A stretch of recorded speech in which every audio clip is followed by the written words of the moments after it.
ఈ వాక్యం వింటున్న నా ప్రియ తండ్రి, నా అన్నయ్య, జీవితంలో ఏం పోగొట్టుకొని కూర్చున్నావు? పోగొట్టుకున్న స్థితిని బట్టి మనసులో దేవుని మీద సనుగుతున్నావా? నా సనుగుడు సంశయాలు మానేయి.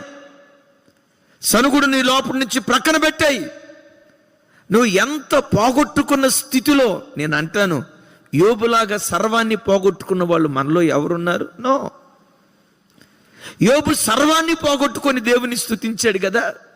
నువ్వు ఏం పోగొట్టుకొని నిరుత్సాహంలో నీ ఇంట్లో కూర్చున్నావో, ఓ దైవజనుడిగా చెప్తున్నాను, కూర్చున్న చోటే, దేవా ఈ చేదు కూడా ఓ మేలు కోసమే నా బ్రతుకులు అనుమతించావు, త్రాగుతున్నానయ్యా, నీకు స్తోత్రం.